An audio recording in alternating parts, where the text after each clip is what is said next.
जाना हो तो कई बार मंजिल नजर नहीं आती। जो रुक जाते हैं वो रुके ही रह जाते हैं, लेकिन जो कदम आगे बढ़ाते हैं हौसले के साथ, वही मंजिल को पाते हैं। बस उसके लिए खुद पर विश्वास होना बेहद जरूरी है। सुप्रभात, मैं हूं आपके साथ दीक्षा कोहली। आइए सबसे पहले नजर डालते हैं मुख्य गतिविधियों पर। प्रधानमंत्री नरेंद्र मोदी देंगे किसानों को बड़ी सौगात। 2 अगस्त को जारी करेंगे 20,500 करोड़ की पीएम किसान किस्त। 9.7 करोड़ से अधिक किसानों को मिलेगा लाभ। सीधी मदद से खेती को मिलेगा संबल। सशक्तिकरण की दिशा में सरकार का एक और निर्णायक कदम। ऑपरेशन सिंदूर पर संसद में गृह मंत्री अमित शाह का स्पष्ट संदेश। आतंक के खिलाफ निर्णायक कार्रवाई। राज्यसभा में कहा, सेना और सुरक्षा बलों ने बढ़ाया देश का मान। ऑपरेशन महादेव का भी किया जिक्र। कहा, आतंकवाद का भारत से दिया साहसी जवाब।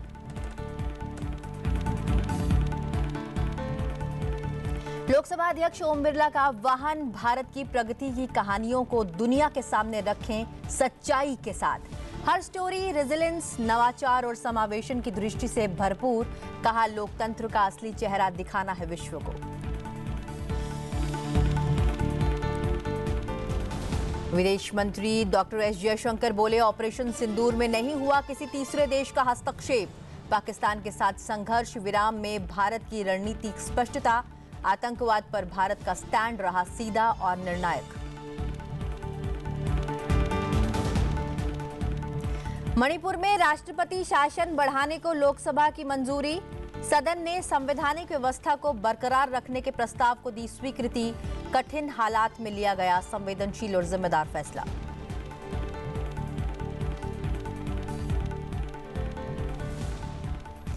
आज संसद के मॉनसून सत्र के दूसरे सप्ताह का चौथा दिन है। सबसे पहले बात संसद में आज के एजेंडे की। आइए जानते हैं दोनों सदनों में सूचीबद्ध कार्यों के बारे में। सबसे पहले बात करते हैं लोकसभा की। लोकसभा में आज प्रश्नकाल के दौरान विभिन्न मंत्रालयों से संबंधित प्रश्न पूछे जाएंगे और संबंधित मंत्री उनका उत्तर देंगे। वहीं आज जल शक्ति मंत्रालय से राज्य मंत्री राजभूषण चौधरी संबंधित मंत्रालय की अनुदान मांगों 2024-2025 पर जल संसाधन संबंधी स्थायी समिति के दूसरे प्रतिवेदन में अंतर्विष्ट सिफारिशों के कार्यान्वयन की स्थिति पर अपना वक्तव्य देंगे।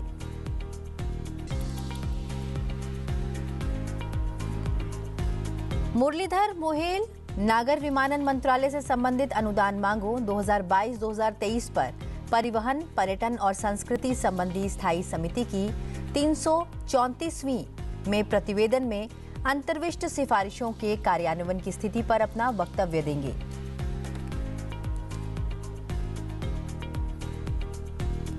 कानून एवं न्याय मंत्री अर्जुन राम मेघवाल गोवा राज्यसभा निर्वाचन क्षेत्र अनुसूचित जनजाति प्रतिनिधित्व का पुनः समायोजन विषयक 2024 विचार तथा पारित किए जाने के लिए प्रस्तावित करेंगे। पत्तन पोत परिवहन और जलमार्ग मंत्री सर्बानंद सोनोवाल वाणिज्य पोत परिवहन विधेयक 2024 विचार तथा पारित किए जाने के लिए प्रस्तावित करेंगे।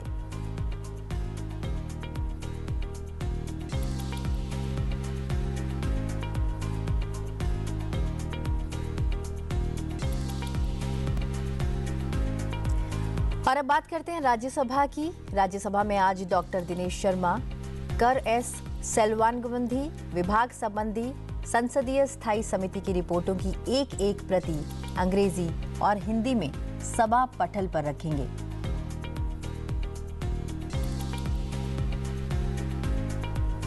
वहीं आज डॉक्टर कविता पाटीदार और सुभाशीष खूंटिया अन्य पिछड़ा वर्ग कल्याण समिति की गई अंतिम कार्यवाही संबंधी विवरण की एक प्रति अंग्रेजी और हिंदी में सभा पटल पर रखेंगे।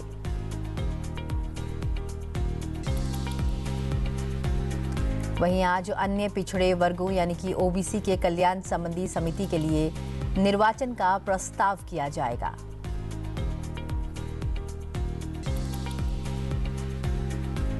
डॉक्टर जितेंद्र सिंह कार्मिक एवं प्रशिक्षण विभाग की अनुदान मांगों 2025-2026 के संबंध में विभाग संबंधित कार्मिक लोक शिकायत विधि एवं न्याय संबंधी संसदीय स्थायी समिति के 145वें प्रतिवेदन में अंतर्विष्ट सिफारिशों के कार्यान्वयन की स्थिति में इस संबंधित वक्तव्य देंगे। डॉक्टर चंद्रशेखर पेमासानी डाक विभाग की अनुदान मांगों 2024-25 के संबंध में विभाग संबंधित संचार और सूचना प्रौद्योगिकी संबंधी संसदीय स्थायी समिति के दूसरे प्रतिवेदन में अंतर्विष्ट सिफारिशों के कार्यान्वयन की स्थिति के संबंध में वक्तव्य देंगे।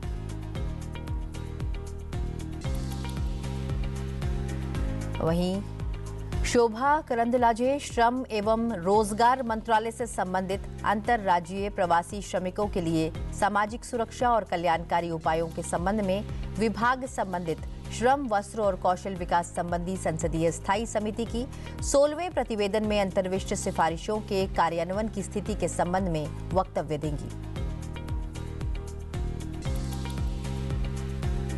बता दें कि इस दौरान अलग अलग सूचियों में दर्ज प्रश्न पूछे जाएंगे और उनके उत्तर भी दिए जाएंगे।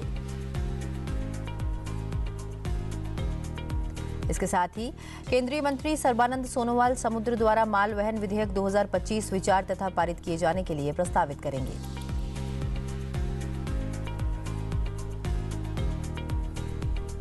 तो ये तो थी जानकारी संसद के दोनों सदनों में आज होने वाली कार्रवाई की। अब बढ़ते हैं अगली खबर की ओर। पहलगाम में आतंकवादी हमले के जवाब में भारत के मजबूत, सफल और निर्णायक ऑपरेशन सिंदूर पर राज्यसभा में 2 दिन चली विशेष चर्चा कल पूरी हो गई। बता दें कि चर्चा के आखिर में केंद्रीय गृह मंत्री अमित शाह ने कहा कि भारत ने पहलगाम हमले के बाद पाकिस्तान आतंकी शिविरों, आतंकी लॉन्चिंग पैड्स और आतंकी प्रशिक्षण शिविरों पर हमला किया, लेकिन जवाब में पाकिस्तान ने भारत के आवासीय इलाकों और रक्षा प्रतिष्ठानों पर हमला किया, जिसके बाद भारत ने पाकिस्तान के 11 रक्षा प्रतिष्ठानों और एयरबेस पर हमला कर उन्हें नष्ट कर पाकिस्तान को घुटने पर ला दिया। पूछ रहे हैं किसके कहने पर समाधान हुआ, किसके कहने पर समाधान हुआ? किसी के कहने पर समाधान नहीं हुआ। पाकिस्तान घुटनों के बल हमारे डीजीएमओ को फोन किया कि भाई बंद करो। पहले से हमारा मकसद युद्ध का नहीं था, ना पाकिस्तान के अवाम को हम नुकसान करना चाहते थे। मोदी जी ने तुरंत कहा कि अगर पाकिस्तान रोकता है तो रोक लीजिए, और इसको भी राहुल गांधी आगे बढ़ा रहे हैं और पूछ रहे हैं। कुछ लोगों ने आशंका की कि कौन मरा वहां। मान्यवर, उनको मालूम नहीं है। उनके समय में जो जघन्य आपराधिक घटनाएं हुई, आतंकवादी घटनाएं हुई, वो घटना को घटाने वाले आतंकवादी हमें पूछते थे। मुझे तो कई लोगों ने पूछा कि भाई 90 दिन हुए क्या हुआ, 95 दिन हुए क्या हुआ। रोज 5 फोन आते थे। मगर उनके समय में जो बड़ी बड़ी आतंकवादी वारदातें हुई थी, मुंबई ट्रेन ब्लास्ट से लेकर मुंबई पर हमले की, उसके आरोपी आतंकवादी हमारे ऑपरेशन सिंदूर में मारे गए। मान्यवर, ऑपरेशन आतंकवाद के दिल पर पहली बार प्रहार किया। मान्यवर, पहले भी हमने सर्जिकल स्ट्राइक करी, एयर स्ट्राइक करी। एक प्रकार से सर्जिकल स्ट्राइक और एयर स्ट्राइक दोनों पाक ऑक्यूपाई कश्मीर में थी। मेरे जैसे लोग तो मानते हैं कि हमारी भूमि पर ही हमने हमला किया था, क्योंकि पाक ऑक्यूपाई कश्मीर इस सदन के द्वारा स्वीकारा हुआ संकल्प है कि पाक ऑक्यूपाई कश्मीर भारत का है। मगर पहली बार पाकिस्तान की सरहद में जाकर हमारी सेना ने पराक्रम दिखाया है और आतंकवादियों के अड्डों को, उनके ट्रेनिंग कैंप को और उनके लॉन्चिंग पैड्स को खत्म करने का काम किया है। जम्मू कश्मीर के मौजूदा हालात का जिक्र करते हुए केंद्रीय गृह मंत्री अमित शाह ने कहा कि वो वादा करते हैं कि जम्मू कश्मीर आतंकवाद से मुक्त होगा। यह प्रधानमंत्री नरेंद्र मोदी सरकार का संकल्प है। पूरी टेरर फाइनेंस की इकोसिस्टम को ध्वंस किया। एनआईए और ईडी ने बहुत अच्छी कार्रवाई की, कई एसओपी बनाई गई और 347 संपत्तियों को जब्त कर दिया गया। एक और जमात-ए-इस्लामी और ऐसे संगठनों को हमने बंद करने का काम किया और दूसरी ओर मान्यवर इनकी इकोसिस्टम को भी हमने समाप्त कर दिया। मैं आज इस सदन के रिकॉर्ड के लिए बैन किए हुए संगठनों का लिस्ट पढ़ना चाहता हूं। द रेजिस्टेंस फ्रंट TRF जिसने घटना करी थी, People's Anti Fascist Front, Tehreek ul Mujahideen, Jamaat ul Mujahideen, Jammu Kashmir Ghaznavi Force, Khalistan Tiger Force, हिब्ज ul Tahrir, Jamaat Islami, Jammu Kashmir Liberation Front, Jammu Kashmir Democratic Freedom Party, Muslim League Jammu Kashmir, Tehreek Hurriyat, Muslim Conference सुमजी Group, Jammu Kashmir National Front, Jammu Kashmir People Front League, Jammu Kashmir People's League, Jammu Kashmir Ittihad Musalman Awami Action Committee और इसके साथ साथ सिख फॉर जस्टिस और PFI को भी हमने बैन कर दिया। और मान्यवर परिणाम क्या हुआ? परिणाम ये हुआ 2010 में 10 से 15 की एवरेज ऑर्गेनाइज्ड टाउन प्लिटिंग, हमने भी दृश्य देखे हुए जो समय कपूर ने चिंता की थी, छोटी छोटी बच्चियां पथराव करती थी, 2564 सालाना होते थे। 2564 पथराव की घटना हुई। 2024 के बाद एक भी घटना नहीं हुई। ऑर्गेनाइज हड़ताल जिसका वो लोग ऐलान करते थे, पाकिस्तान के बैठे हुए हुर्रियत के आका सालाना 132 दिन घाटी बंद रखते थे।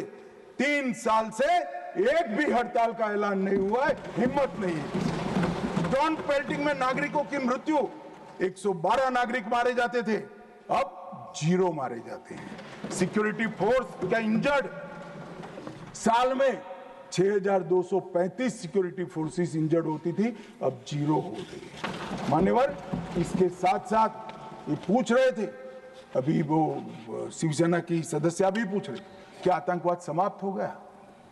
इतनी गहरी जड़ें कांग्रेस ने डाली है, समाप्त होने में बहुत देर लगेगी।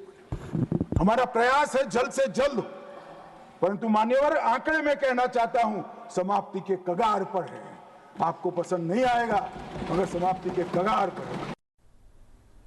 विदेश मंत्री डॉक्टर एस जयशंकर ने एक बार फिर दोहराया है कि ऑपरेशन सिंदूर के दौरान पाकिस्तान के खिलाफ भारत की सैन्य कार्रवाई को रोकने में अमेरिकी राष्ट्रपति डोनाल्ड ट्रंप की कोई भूमिका नहीं थी। विदेश मंत्री ने पहलगाम में आतंकवादी हमले के जवाब में भारत के मजबूत, सफल और निर्णायक ऑपरेशन सिंदूर पर राज्यसभा में हो रही विशेष चर्चा के दौरान ये बात कही। When Operation Sindoor commenced, a number of countries were in touch with us. I'll speak about that in some detail. Why do countries contact you? They want to know what is happening, what is your thinking, how serious is it, how long would it go? And to all the countries, we gave the same message. We gave the message that India is exercising the right to defend itself. We, sir, gave the message that the targets which were selected and hit on the 7th of May are known terrorist headquarters and infrastructure. So some of them, for example, Bhavalpur, is associated with the murder of an American reporter called Daniel Pearl. So the world is aware of this.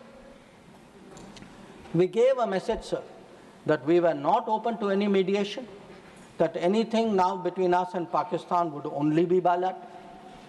During this period, as I said, we had a number of conversations with different countries.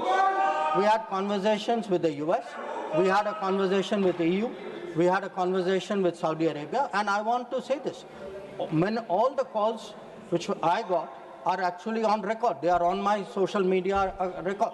So it was on the 10th of May, we got calls from US, we got calls from Saudi Arabia, we got calls from a few other countries, most नहीं आप इस तरह नहीं please आप इस तरह आचरण So the point is, to everybody the answer was the same. The answer was, if the Pakistanis want to stop fighting, the Pakistanis have to request us. The Pakistanis have to request us through the DGMO channel. And that, sir, is exactly what happened. 22 अप्रैल से 16 जून तक एक भी phone call president Trump और prime minister Modi के बीच में नहीं। वहीं मणिपुर में राष्ट्रपति शासन की अवधि 6 महीने और बढ़ाने से संबंधित सांविधिक संकल्प लोकसभा में ध्वनिमत से स्वीकार हो गया। गृह राज्य मंत्री नित्यानंद राय ने संकल्प पर हुई चर्चा का जवाब दिया। उन्होंने कहा कि मणिपुर में शांति बहाल हो रही है, वहां कानून व्यवस्था की स्थिति सुधर रही है। राज्य में 4 महीने से हिंसा की कोई घटना नहीं हुई है। उन्होंने कहा कि वहां शांति व्यवस्था बहाल करने के लिए राष्ट्रपति शासन जरूरी है। उनका यह भी कहना था कि मणिपुर में हिंसा की घटनाओं में बाहर के लोगों की संलिप्तता रही है। दो धर्मों के बीच कोई संघर्ष न हुआ है और न अभी मणिपुर में हो रहा है। जातीय हिंसा जरूर हुई थी। यहाँ जब से राष्ट्रपति शासन लागू हुआ उस समय से अभी तक मात्र एक हिंसा हुई, उसमें 1 लोगों की जान गई है और वो भी 8 महीनों के भीतर। 4 महीनों में के अंदर अभी एक भी वहां मौत नहीं हुई है महोदय। और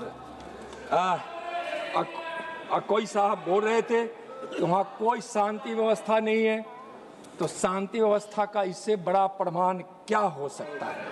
इससे बड़ा प्रमाण कुछ नहीं हो सकता है। यहाँ अन्ना दुरई साहब बोल रहे थे कि राष्ट्रपति शासन क्यों बढ़ाया जा रहा है, तो मैंने जो कहा कि वहाँ शांति व्यवस्था बहाल हो रही है और 4 महीनों में एक भी मौत नहीं हुई है। आगे शांति व्यवस्था रहे। लोकतंत्र में भारतीय जनता पार्टी को विश्वास है शांति व्यवस्था बहाल करने के लिए अभी राष्ट्रपति शासन जरूरी है। इसलिए आपके पास निवेदन लेकर मैं आया हूं। प्रधानमंत्री नरेंद्र मोदी 2 अगस्त को वाराणसी से पीएम किसान सम्मान निधि योजना की 20वीं किस्त जारी करेंगे। इसके तहत करीब 9.7 करोड़ किसानों के बैंक खातों में लगभग 20,500 करोड़ रुपए भेजे जाएंगे। प्रिय किसान भाइयों और बहनों, आप सबको प्रणाम। खरीफ की फसल अच्छी होगी, लेकिन इस बीच एक और अच्छी खबर। प्रधानमंत्री श्रीमान नरेंद्र मोदी जी 2 अगस्त को ठीक 11 बजे प्रधानमंत्री किसान सम्मान निधि की राशि आपके खाते में डालने वाले हैं। इस अवसर पर वो जुड़कर आपसे बात भी करेंगे और इसलिए मेरी आप सबसे प्रार्थना है 2 अगस्त ठीक 11 बजे आप प्रधानमंत्री जी के किसी न किसी कार्यक्रम से जरूर जुड़िए। कार्यक्रम आपके गांव में भी होगा, सभी कृषि विज्ञान केंद्रों पर होगा, आईसीआर के संस्थानों में होगा, एग्रीकल्चर यूनिवर्सिटीज में होगा, मंडियों में होगा, पैक्स के मुख्यालय पर होगा। आप पता कर लीजिए कि निकटतम कार्यक्रम आपका कहाँ है और उस कार्यक्रम में जरूर जुड़िए। प्रधानमंत्री जी को सुनिए। मैं तो कार्यक्रम में जा ही रहा हूं, आप भी जरूर जाएं। धन्यवाद।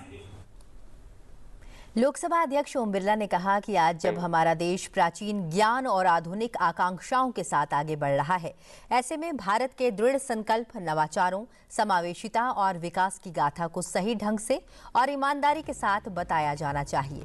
संसद परिसर में भारतीय सूचना सेवा के 2023-24 बैच के प्रशिक्षु अधिकारियों को संबोधित करते हुए लोकसभा अध्यक्ष ओम बिरला ने कहा कि ऐसे समय में जब सूचनाएं तेजी से फैल रही हैं और धारणाओं से जनसंवाद और नीतियां प्रभावित हो रही हैं, ये बहुत जरूरी हो जाता है कि लोगों तक विश्वसनीय जानकारी पहुंचाई जाए।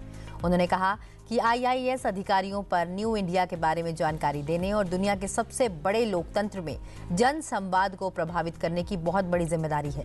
उन्होंने यह भी कहा कि डिजिटल मीडिया और 24 घंटे समाचार प्रवाह के इस युग में सूचना अधिकारी की भूमिका और अधिक चुनौतीपूर्ण हो जाती है। गलत और झूठी बातें तेजी से फैलती हैं। ऐसे में एक सूचना अधिकारी के लिए यह आवश्यक हो जाता है कि वे शासन की बारीकियों को समझते हुए लोगों को समय पर स्पष्ट और तथ्य आधारित जानकारी प्रदान करें।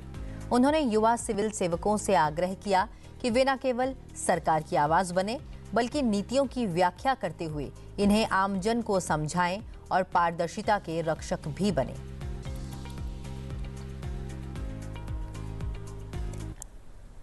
भारत ने एक बार फिर अंतरिक्ष में इतिहास रच दिया है। भारतीय अंतरिक्ष अनुसंधान संगठन इसरो और अमेरिका की नासा ने एक साथ मिलकर निसार मिशन लॉन्च किया है। आंध्र प्रदेश के श्रीहरिकोटा स्थित सतीश धवन अंतरिक्ष केंद्र से बुधवार शाम 5:40 पर निसार को GSLV S-16 रॉकेट के जरिए लॉन्च किया गया। लॉन्च के करीब 19 मिनट बाद रॉकेट ने निसार को सूरज के साथ घूमने वाली खास कक्षा में सफलतापूर्वक स्थापित कर दिया। $1.5 बिलियन के इस मिशन का उद्देश्य पृथ्वी की सतह के निगरानी के तरीके में क्रांतिकारी बदलाव लाना है। इसका खास मकसद प्राकृतिक आपदाओं और पर्यावरण में हो रहे बदलावों पर बारीकी से नजर रखना है। आइए एक वीडियो के माध्यम से जानते हैं। और ये अपने गंतव्य की ओर बढ़ता हुआ हम यहाँ कंपन महसूस कर पा रहे हैं मिशन नियंत्रण केंद्र पर। The first stage of GSLV. This groundbreaking low Earth orbit LEO observatory promises to revolutionize the way we understand our dynamic planet. Equipped with state-of-the-art LNS band synthetic aperture radar, SAR systems, NISAR will use the sweep SAR technique to deliver high-resolution images across vast swaths of the Earth's surface.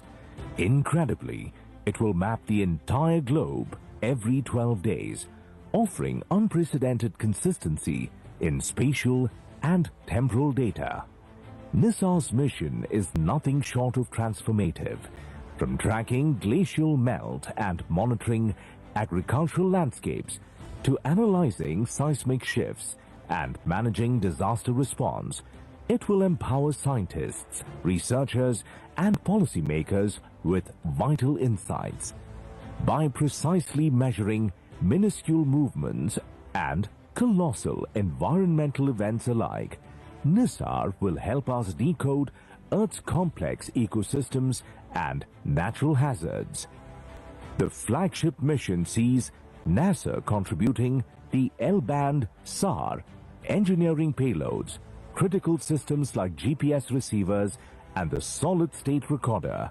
ISRO is supplying the S-band SAR, spacecraft bus, and will launch the satellite aboard through its vehicle GSLV F-16 from Sriharikota. A majestic 12-meter unfurlable reflector antenna will unite the dual-band systems, enabling powerful Earth observations from orbit. The geosynchronous satellite launch vehicle, GSLV F-16, features a 3-stage configuration. Its first stage comprises a solid rocket motor at the core, supported by 4 liquid strap-on boosters. The second stage operates on liquid propellant, while the third and final stage is powered by an indigenously developed cryogenic upper stage. The payload fairing for the GSLV F-16 NISAR mission features a 4-meter diameter OGIV configuration.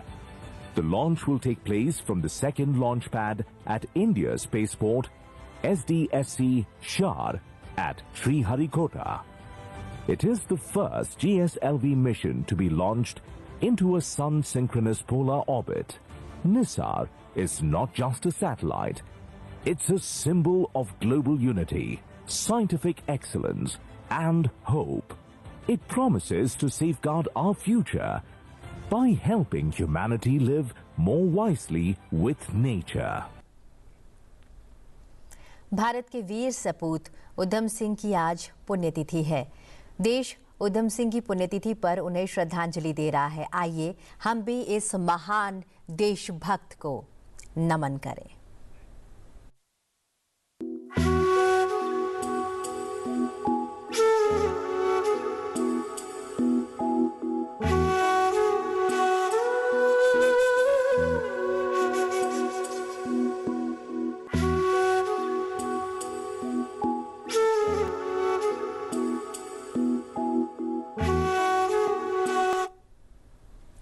प्रधानमंत्री नरेंद्र मोदी ने भगवान बुद्ध के पवित्र पिपरहवा अवशेषों की 127 साल बाद भारत वापसी पर खुशी जताते हुए इसे देश की समृद्ध सांस्कृतिक विरासत के लिए गर्व का क्षण बताया है।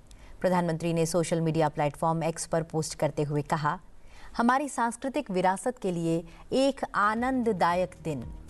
यह हर भारतीय के लिए गर्व की बात है कि भगवान बुद्ध के पवित्र पिपरहवा अवशेष 127 साल बाद लौटे हैं। यह अवशेष भारत की भगवान बुद्ध और उनकी शिक्षाओं से गहरे जुड़ाव को दर्शाते हैं। यह हमारी समृद्ध संस्कृति के विभिन्न पहलुओं को संरक्षित और सुरक्षित रखने की प्रतिबद्धता को भी उजागर करता है। प्रधानमंत्री ने इस ऐतिहासिक पहल में जुड़े सभी लोगों की सराहना की। प्रधानमंत्री ने यह भी याद दिलाया कि यह अवशेष 1898 में खोजे गए थे, लेकिन औपनिवेशिक काल के दौरान भारत से बाहर चले गए थे। जब इस वर्ष की शुरुआत में यह अंतर्राष्ट्रीय नीलामी में प्रदर्शित हुए तो हमने ये सुनिश्चित करने के लिए काम किया कि ये स्वदेश वापस आ जाएं। मैं इस प्रयास में शामिल सभी लोगों की सराहना करता हूं। प्रधानमंत्री नरेंद्र मोदी ने 127 वर्षों के लंबे अंतराल के बाद भगवान बुद्ध के पवित्र पिपरहवा अवशेषों की भारत वापसी की सराहना की है और इसे देश की समृद्ध सांस्कृतिक विरासत के लिए गौरव और आनंद का क्षण बताया है। चलिए चलते चलते आपको छोड़े जाते हैं इसी से जुड़े एक वीडियो के साथ। फिलहाल मुझे दीजिए इजाजत और आप बने रहिए संसद टीवी के साथ। नमस्कार।